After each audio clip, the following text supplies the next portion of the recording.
السلام علیکم ورحمۃ اللہ وبرکاتہ۔ درس حدیث کا ہمارا جو سلسلہ چل رہا ہے، آج یہ اس کی حدیث نمبر 17 ہے۔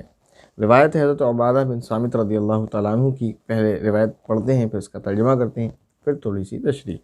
وعن عبادہ بن صامت رضی اللہ تعالیٰ عنہ قال، حضرت عبادہ بن صامت رضی اللہ تعالیٰ عنہ سے روایت ہے، فرماتے ہیں قال رسول اللہ صلی اللہ علیہ وسلم، کہ ایک دن رسول اللہ صلی اللہ علیہ وسلم نے فرمایا وحولہ عصابۃ من اصحابہ، کس کو فرمایا؟ کہ صحابہ کی اس جماعت کو جو آپ کے ارد گرد بیٹھی ہوئی تھی۔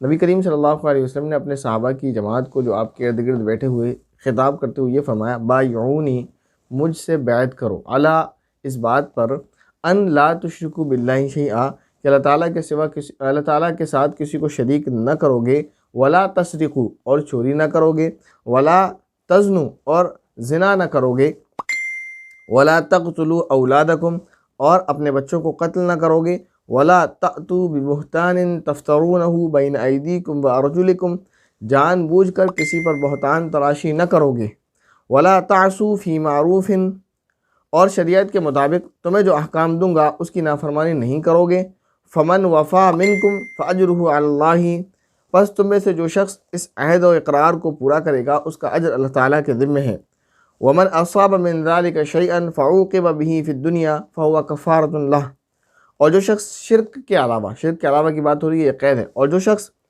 ان میں سے کسی گناہ میں مبتلا ہو جائے شرک کے علاوہ، اور پھر دنیا میں اس کو سزا بھی مل جائے، یعنی حد وغیرہ جاری ہو جائے، تو یہ سزا اس کے لیے اس گناہ کا کفارہ ہو جائے گی۔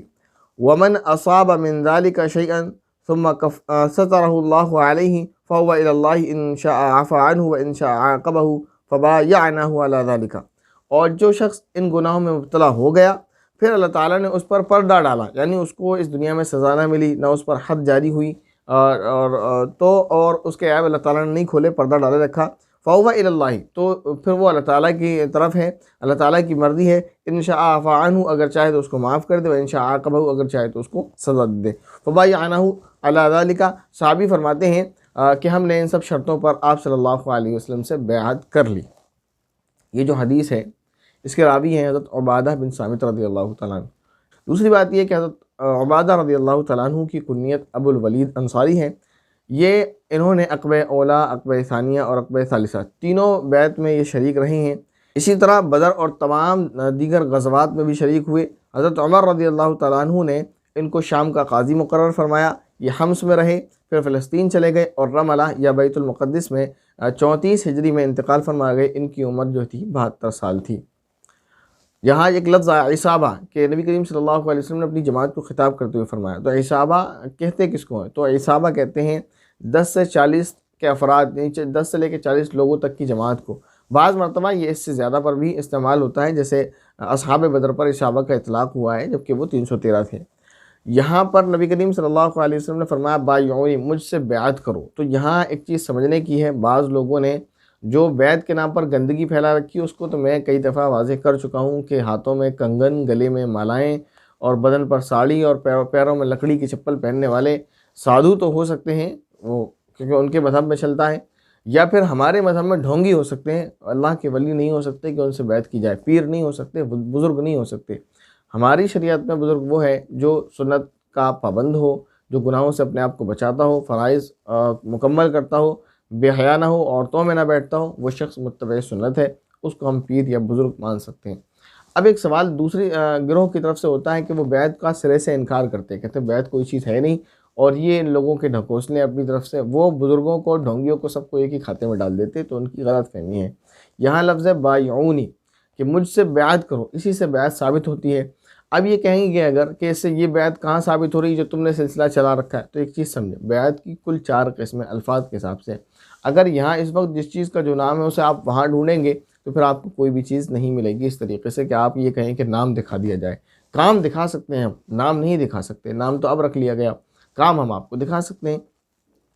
تو بیعت کی کل 4 قسمیں ہیں۔ ایک ہے بیعت اسلام، دوسری بیعت جہاد، تیسری بیعت خلافت، چوتھی ہے بیعت طریقت، جو آج اس وقت بزرگوں کا سلسلہ جو چل رہا ہے، سلسلہ طریقت، یہ وہی ہے، اور اسی حدیث اس کا ثبوت ہے۔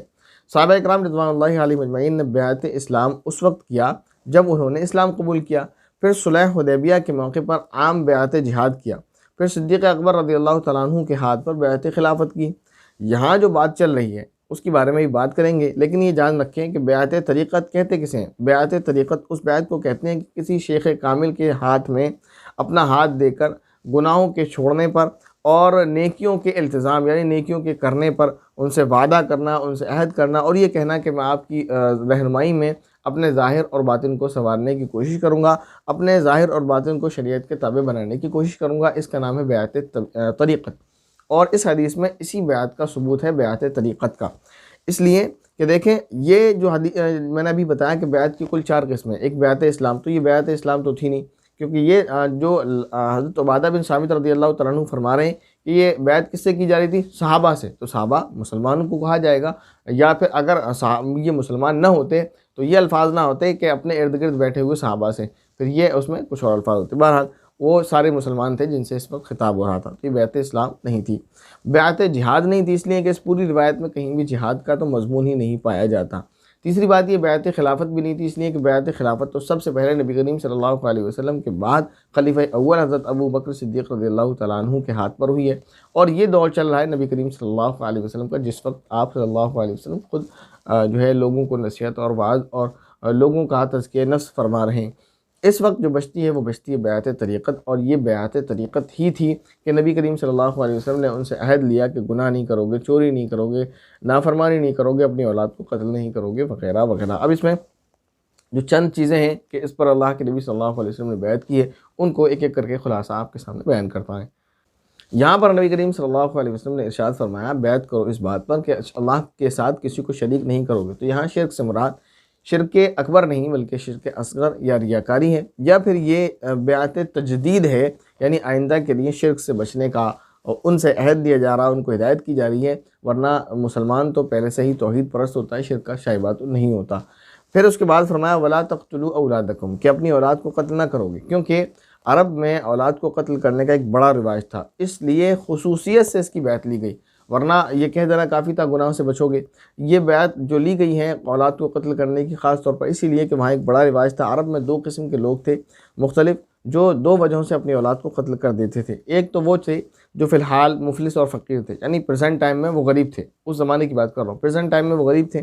اب ان کو یہ ڈر ہوتا تھا کہ اولاد کا بوجھ اٹھا لینے سے ہم عاجز ہیں، اس لیے وہ اولاد کو قتل کر دیتے تھے جو وہ اولاد موجود ہوتی تھی۔ قرآن کریم نے ان کو یہ کہا وَلَا تَقْتُلُوا أَوْلَادَكُمْ مِنْ إِمْلَاقٍ کہ اپنی اولاد کو قتل نہ کرو تنگی کے خوف سے۔ اور دوسرے وہ لوگ تھے جو فی الحال پریزنٹ ٹائم میں تو خوشحال تھے، لیکن ان کو خطرہ تھا کہ فیوچر میں جب ہم آگے بڑھیں گے، اولاد بڑھے گی تو ہم فقیر ہو جائیں گے، ہم غریب ہو جائیں گے، خرچہ کہاں سے اٹھائیں گے۔ وہ کیڑا آج بھی کچھ لوگوں میں باقی ہے کہ جب بچے بڑھ جائیں گے تو ہم پالیں گے کیسے، اتنی بڑی نسل پل رہی ہے اور بچے بڑھ جائیں گے تو ہم پالیں گے کیسے، تو وہ اولاد کو آگے کے خوف سے قتل کر دیا کرتے تھے۔ اب اس کے نیا تکنیک نکل آئی ہے، بچوں کو آنے سے پہلے ہی ختم کر دیا جاتا ہے۔ بہرحال تو ان کے لیے قرآن کریم میں اللہ رب العزت نے یہ ارشاد فرمایا وَلَا تَقْتُلُوا أَوْلَادَكُمْ خَشْيَةَ إِمْلَاقٍ کہ اپنی اولادوں کو تنگی کے خوف سے قتل نہ کرو۔ دیکھیں اسلوب کتنا پیارا ہے، جو فی الحال غریب ہے ان کو فرمایا جا رہا ہے تنگی کے خوف سے، اور جو پریزنٹ میں غریب ہونے کا ڈر رکھتے ہیں ان کو فرمایا گیا تنگی کے جو پریزنٹ میں غریب ہیں ان کو فرمایا گیا تنگی کی وجہ سے قتل نہ کرو، اور جو پریزنٹ میں ڈر رکھتے ہیں تو ان کو کہا تنگی کے خوف سے قتل نہ کرو۔ پھر یہ دیکھیں دونوں قسم کے لوگوں کو اللہ رب العزت نے تسلی دی۔ پہلے والوں کو فرمایا نحن نرزقکم وإیاہم کہ ہم تمہیں بھی اور آئندہ تمہاری اولاد کو بھی رزق دیں گے، اور دوسری قسم والوں کو فرمایا نحن نرزقہم وإیاکم کہ ہم ان کو بھی رزق دیں گے اور تمہیں بھی رزق دیں گے۔ یہ اسلوب کلام فصاحت و بلاغت سے بھرا ہوا ہے، کوئی غور کرنے والا ہو تو ذرا غور تو کرے۔ عرب میں ایک اور یہ رواج تھا کہ خاص کر بچیوں کو، لڑکیوں کو قتل کر دیا کرتے تھے، اور اس کی ایک بڑی وجہ یہ تھی کہ وہ اپنے آپ کو بڑا محسوس کرتے تھے، اور اس بات میں عار اور شرم محسوس کرتے تھے کہ ہماری بیٹی ہو اور اس سے کوئی دوسرا جو ہے آئے گا مرد اور سے شادی کر کے چلا جائے گا، اور یہ ہمارے لیے بہت شرم کی بات ہوگی کہ ہماری بیٹی کسی اور کے بس تو یہ ان کے اندر یہ بہت بری چیز تھی، جس کی وجہ سے وہ سمجھتے تھے کہ ہمارے لیے شرم کی بات ہے کہ ہماری بیٹی کسی اور کے ساتھ ہو، تو لہذا وہ بیٹی کا ہونا برداشت نہیں کر سکتے تھے۔ اسلام نے خواتین پر عظیم احسان کیا کہ اس رسم کو حرام قرار دیا، اس کو گناہ قرار دیا، اور مرد و عورتوں کو دوزخ سے بچا لیا۔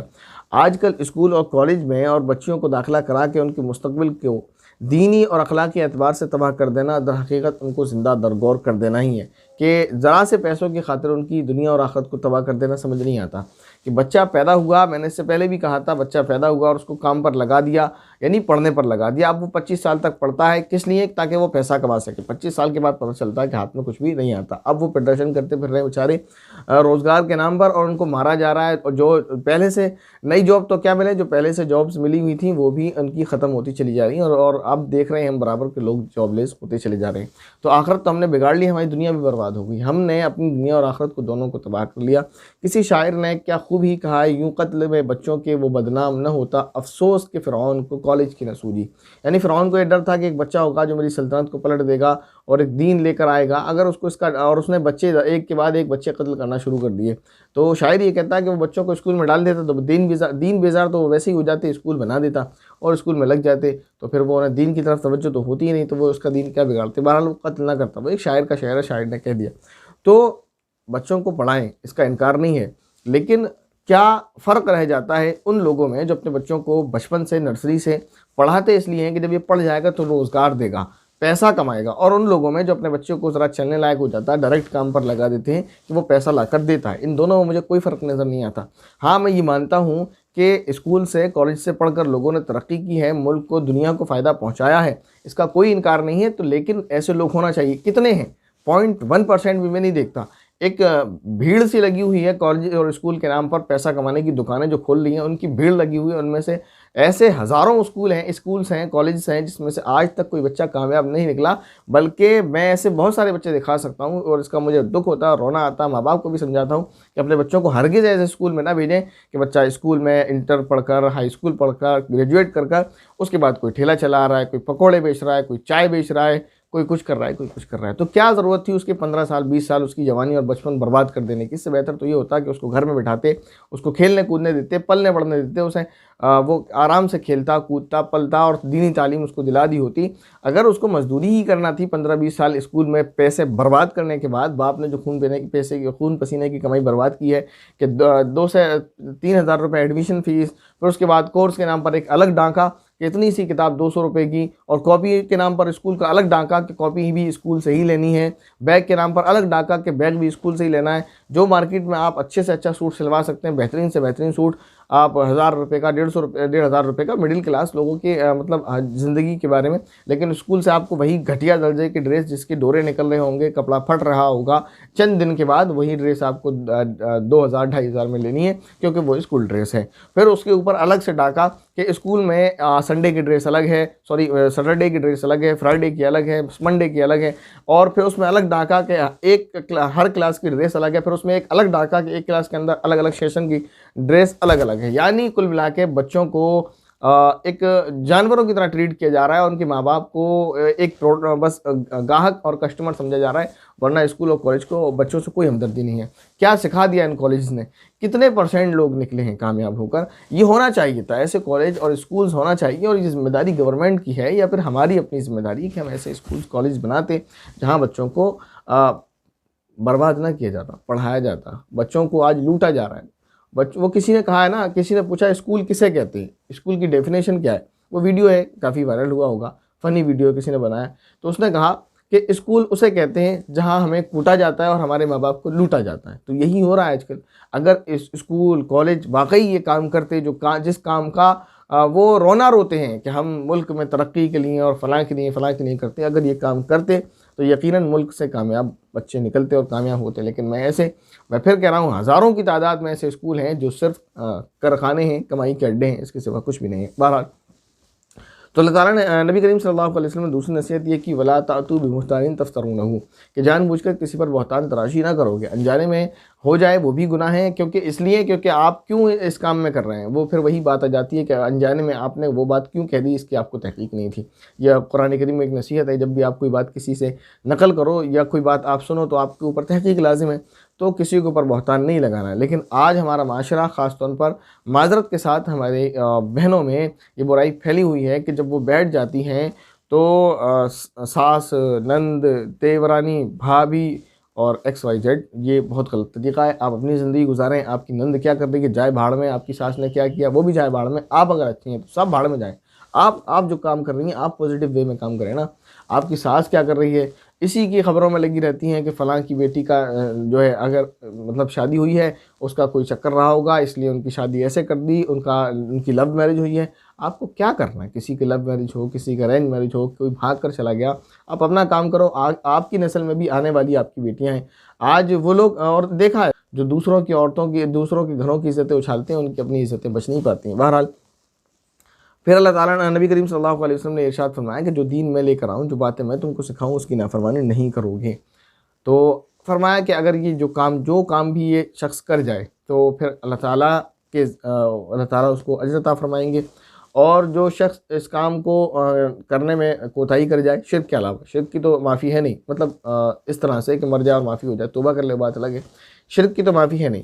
اگر کوئی شخص شرک کے علاوہ ان میں سے کوئی گناہ کر جاتا ہے، چوری کر لی، زنا کر لیا، بہتان لگا دیا، تو پھر اگر اس کو اسی دنیا میں اس کی سزا مل جاتی، حد جاری ہو جاتی، تو پھر یہ اس کے لیے کفارہ ہو جائے گی۔ پھر اس میں علماء کا اختلاف ہے، اقوال رائے ہیں، ابھی بیان کرتا ہوں۔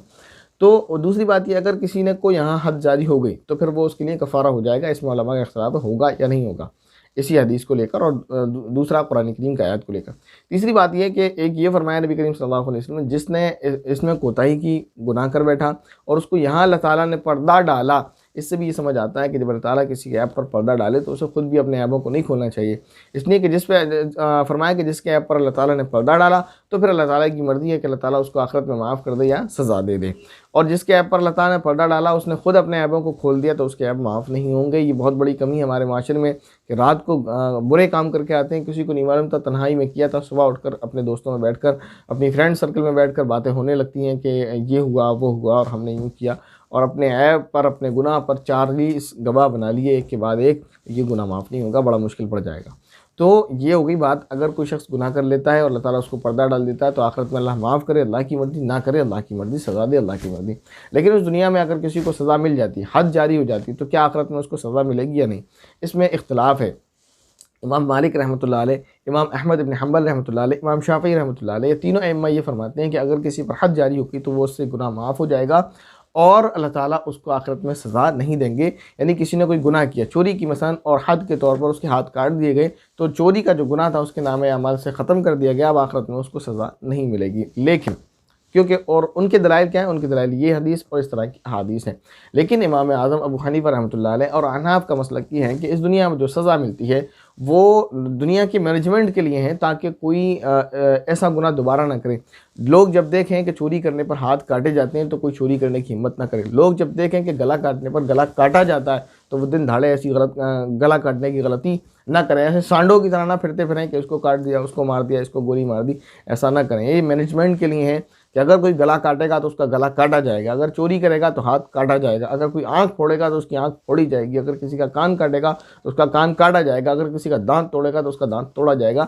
یہ مینجمنٹ ہے دنیا کے لیے، تاکہ دوسرا انسان دیکھ کر خوف سے، ڈر کے مارے ان گناہوں سے بچ جائے، دنیا کو اچھے سے مینج کر سکے، انتظام خراب نہ ہو، دنیا میں فساد نہ پھیلے۔ ہاں، اس کو آخرت میں اس کی سزا ملے گی جو اس نے گناہ کیا ہے، یہ موقف ہے ان کا۔ لیکن وہ بھی یہی کہتے ہیں کہ اگر وہ سچے دل سے توبہ کر لے گا تو پھر آخرت میں سزا نہیں ملے گی۔ تو دونوں کا اختلاف جو ہے یہ لفظی بن کر رہ جاتا ہے، یعنی وہ یہ کہتے ہیں کہ سزا ہی کافی ہے، یہ کہتے ہیں سزا کے ساتھ توبہ بھی کافی ہے۔ اور میں یہ سمجھتا ہوں کہ کوئی شخص گناہ گار انجانے میں گناہ کر بیٹھتا ہے، جان بوجھ کر گناہ کر بیٹھتا ہے، اس پر جب حد جاری ہوتی ہے تو توبہ بھی یقینی طور پر کر لیتا ہے، اور جب کرے گا تو اللہ تعالیٰ اس کو معاف فرما دیں گے۔ احناف کے دلائل قرآن کریم کی آیات ہیں، سورہ مائدہ کی آیت نمبر 34 ہے، اور اسی سورہ مائدہ کی آیت نمبر 38 ہے، سورہ نور کی آیت نمبر 4 ہے۔ تو قرآن کریم کی آیات کو پیش نظر رکھتے ہوئے ان کا موقف یہ ہے کہ جب تک بندہ توبہ نہیں کر لیتا تو اس کے گناہ معاف نہیں ہوتے، صرف حد کافی نہیں ہے۔ تو اللہ تعالیٰ سے دعا ہے کہ اللہ تعالیٰ ہم سبھی کو گناہوں سے محفوظ رکھے، ہم سبھی کو گناہوں سے بچنے کی توفیق عطا فرمائے، اور جانے انجانے ہم سے جو گناہ ہو جاتے ہیں اللہ تعالیٰ اس کو معاف فرمائے، آمین۔ السلام علیکم ورحمۃ اللہ وبرکاتہ۔